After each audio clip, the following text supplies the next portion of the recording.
you start by introducing yourself and where we are? I'm Daniel Trenner, and you're sitting in the Tango Archive, which essentially is my home in Florence, Massachusetts. And I moved here in 2008 after a 30-year career on the road.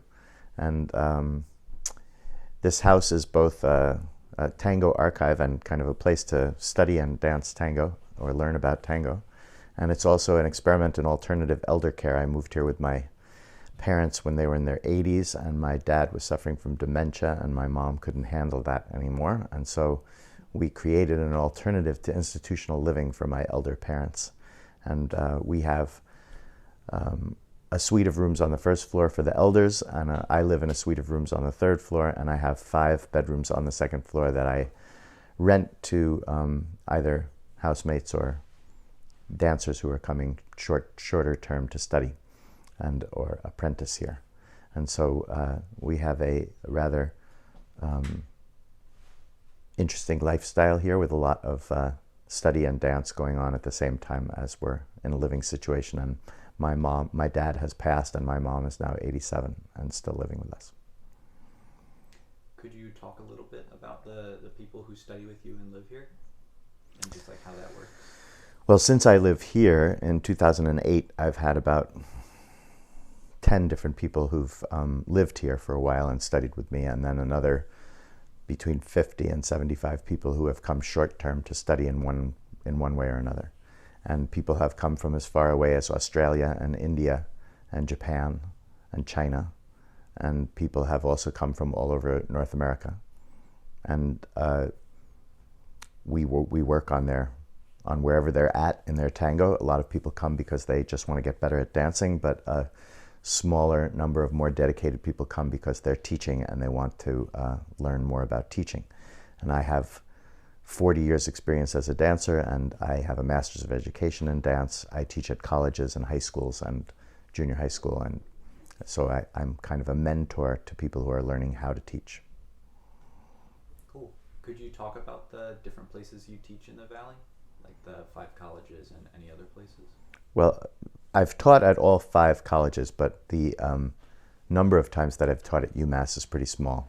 They don't have a dance department with a lot of resources, and they have one ballroom dance club, but the Argentine tango and the Cuban salsa, which are my specialty dances in the partner vocabulary, are not something that the ballroom team has been that interested in. So I've been leading the first job that I got was at Amherst College in 2005, I think it was, that I taught a J term, and they started a club at Amherst College, and so I've been at Amherst College since 2005. And that club has gone in and out of success over the years, and has managed to survive due to the dedication of the people who've served as officers over the years. And when you're running a club at an undergraduate college, it's particularly hard to keep a club going because there are no grad students and there are no people around who are going to be there long enough to get into a rhythm of organization. So what happens is every student generation is short and has to relearn the whole thing from the beginning. So it's been a labor of love, and there's been a lot of people who've passed through the doors of that club over the years. So it's been great experience, really, and I hope that we keep it going. I also have been teaching now 8 years at Hampshire College, the Hampshire College Tango Club. And so I've also been teaching at the Hampshire Club for the last 8 years, and at Hampshire, the person who started the club started with me when she was 12, and she loved both tango and salsa, so she started a tango and salsa club. And that's been an interesting task over the course of the years to try and interest people who come principally for salsa that they should try tango and vice versa.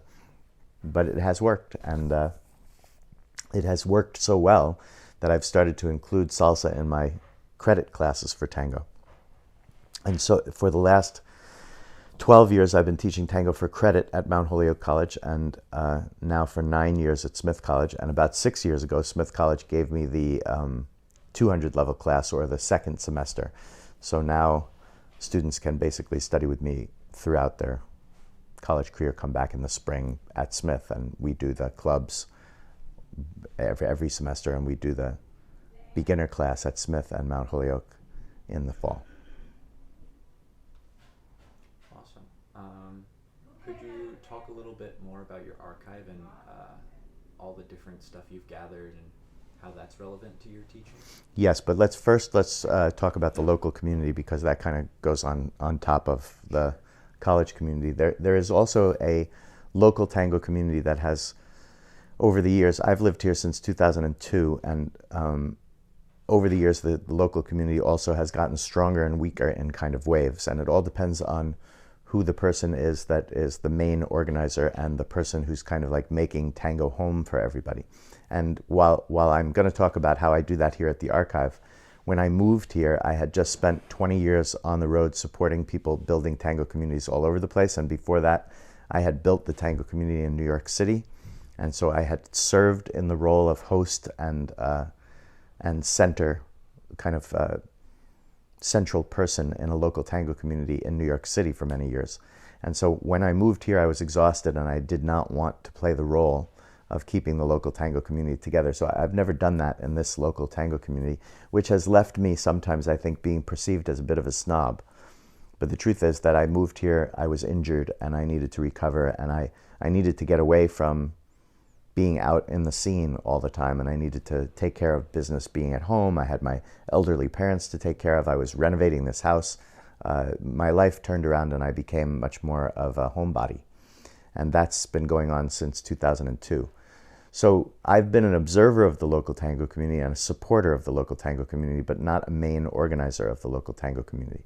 And in the last couple of years, we lost the two people that were the most successful local organizers. Both retired from the local community in the same year. So we lost our kind of social centers, and they still haven't really come back. So right now we're in a period of a weak local tango scene. And so I'm hoping that I will attract more good dancers who want to come and study with me here and who want to spend time here, and that they hopefully would become the backbone of a teaching staff for the local community. And that's beginning to happen, perhaps, with the latest round of apprentices that I have. But they are apprentices who are not experienced tango teachers, and therefore are a little reticent to get started yet, and I understand that. So there is a sense, not exactly of urgency, but of the need for some dynamic, popular, local, very social tango people to kind of get it going again in the local area.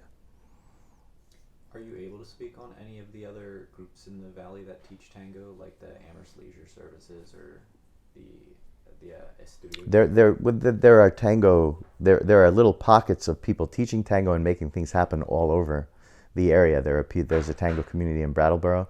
There's a tango community out in Lenox and Great Barrington. There's a tango community in Worcester. There's a tango community in Hartford, Connecticut. And right here in Northampton and Amherst, there's 3 or 4 competing groups. But all of us are in a kind of down moment right now. That doesn't mean that it doesn't happen, and that there aren't tango parties, and that there aren't tango events, and that occasionally we all don't show up and all of a sudden remember that we can have a nice event around here. One of the problems is that trying to create a social dance world in a place like the Pioneer Valley is hard, because it's a rural environment. It's townish rural environment, and when somebody gets into a hobby or an activity like dance here, they usually, if they're dedicated, they go to one thing a week on a regular basis, and then maybe they add a couple of things a month to do some other stuff, and that constitutes a fanaticism and a kind of dedication to learning something in this area. If you were in a big city like New York and you had this similar fascination with the form, you would find a place to go every night of the week, and you might go every night of the week for 6 months or something like that. And that's a kind of what would you call it? A obsession that people get when they start to learn tango, and they're in an environment where there's enough tango that they can do it all the time. They do. So they get a ton of experience in 4, 5, 6 months, and they grow as a dancer, etc. So even the most obsessed person around here who goes once a week, maybe a couple extra times a month, maybe they're going out dancing tango 6 times a month, whereas they would do 6 times a week in the city. And when you do have an experience of going out every night of the week, it's even more powerful as a learning experience because it's intensive. So it's already they're already dancing 4 times or 5 times as much in the city as they would here, and then they're surrounded by people who are also doing it, and they have the availability of private lessons and classes, and they can carry forward their obsession in a way that they can't in a local community.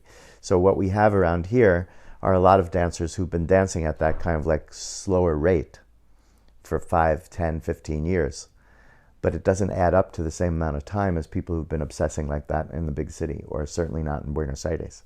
So it means that we never quite rise to the level of a very exciting tango social scene in the local area. And therefore, it's hard to capture new people, and it's hard to get them invested, and it's hard to get them over that initial hump where they can really learn.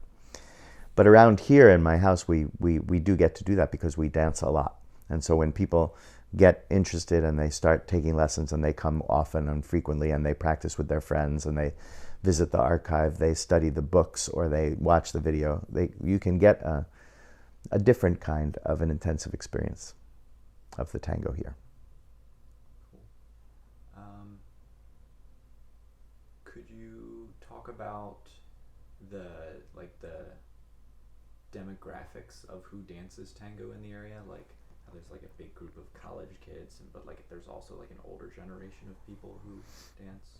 Well, I'm lucky in that when I was in my youth, before I was a tango dancer, I was a modern dancer, and I got a master's of education in dance. So I had the requisite academic resume to be hired by the colleges around here. And when I first moved here, I was hired first by Mount Holyoke and then by Smith to teach for credit, and we started the clubs at the other colleges, and it just has kept going all these years. So there is an academic circle of dance, which means that usually every fall we have about anywhere from 75 to 100 new dancers begin. And I would estimate that of those dancers, 10% like it enough to get obsessed about it and thrilled about it and start to do it more.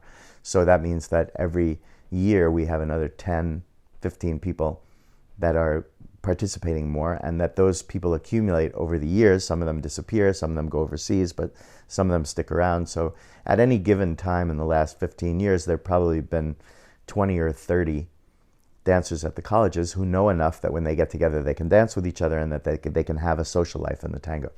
That doesn't necessarily mean that there's a huge overlap between the local community and the college community. We used to have that when we had the dance event at Amherst College for those 8 years that we did 2 events a year.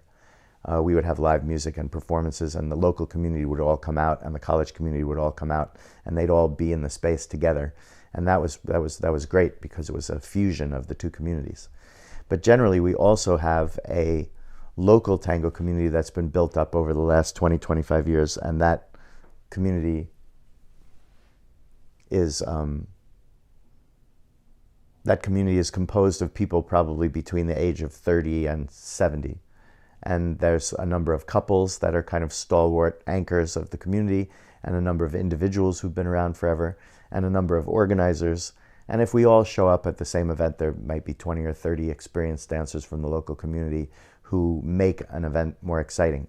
But it's hard to get that kind of turnout.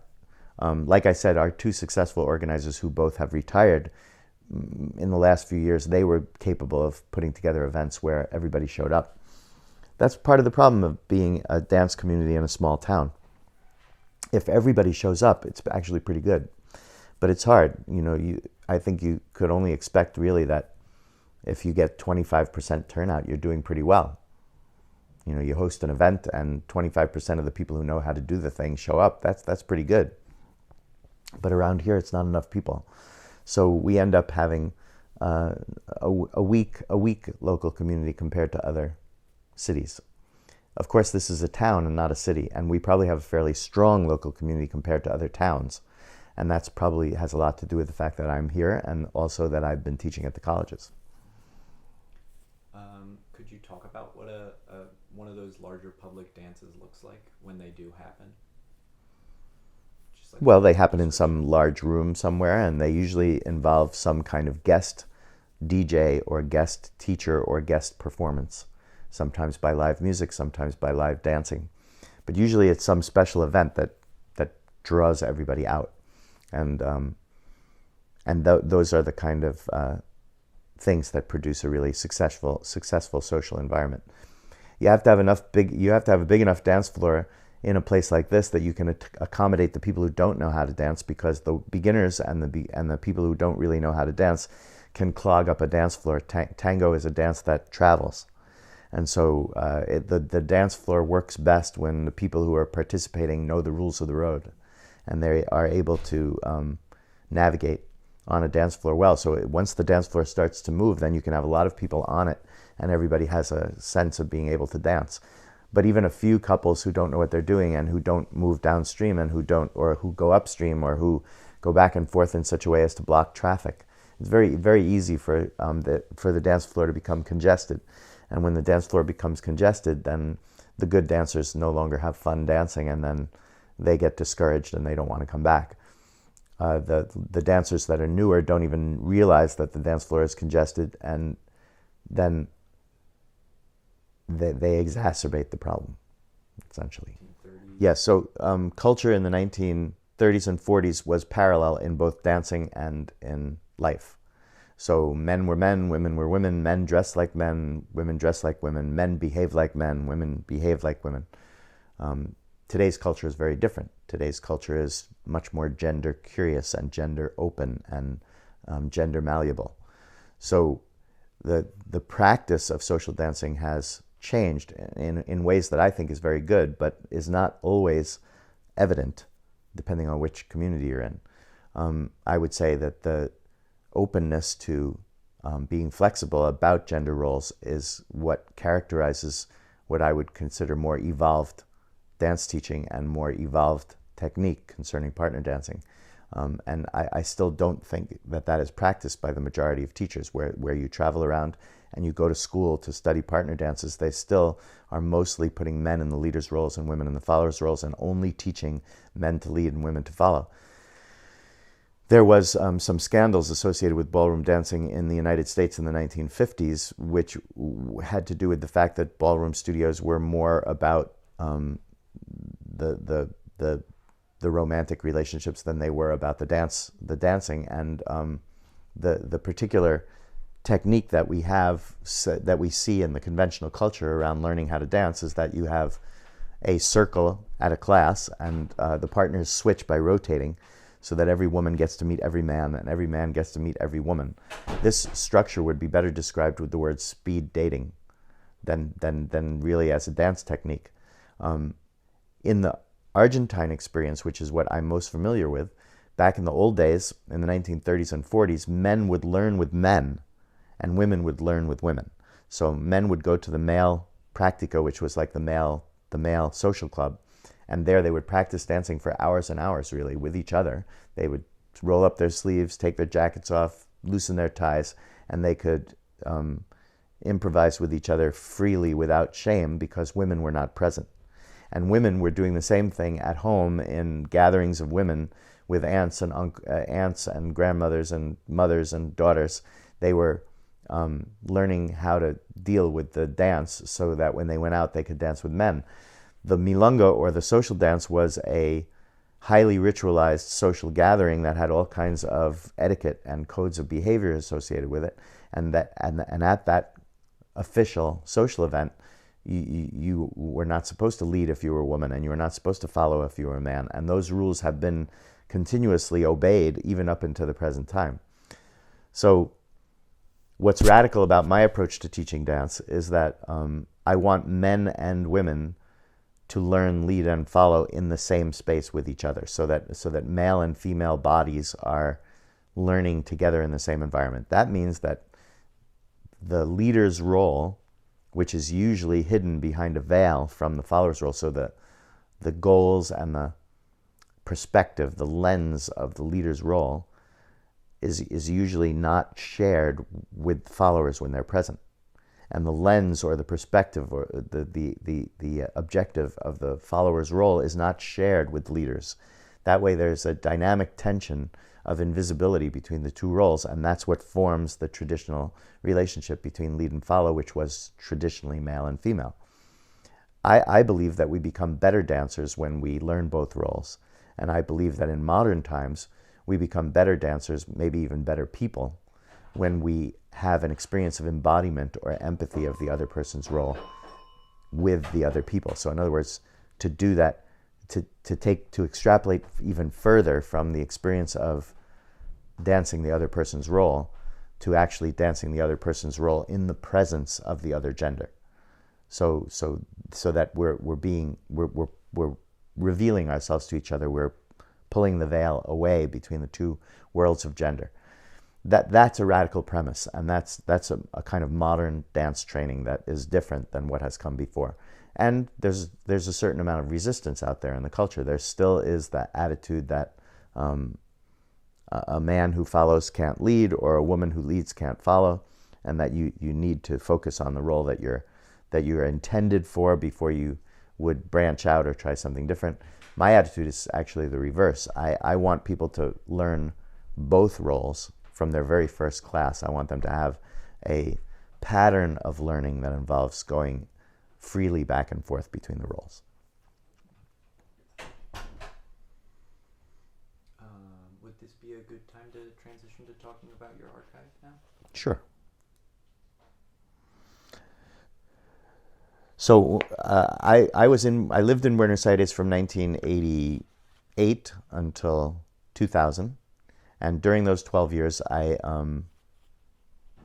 met and enjoyed relationships with an entire generation of revival dancers. The first generation of revival dancers was also the last generation of the milongueros, because there had been this 30-year dirty war in Argentina, and culture had been suppressed.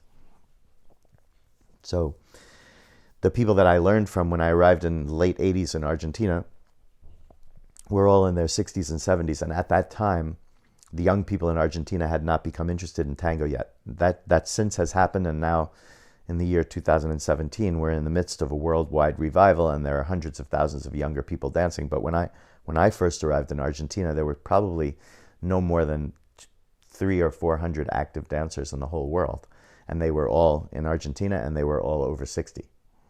And the dance form itself looked like it was going to die, and those older dancers believed that the dance form would die off with them, because there wasn't enough practice for younger people to ever get as good as they did, because back in the day, in the 1940s, people would go out dancing every night of the week, something that in fact has become possible again in most of the big tango cities in the world.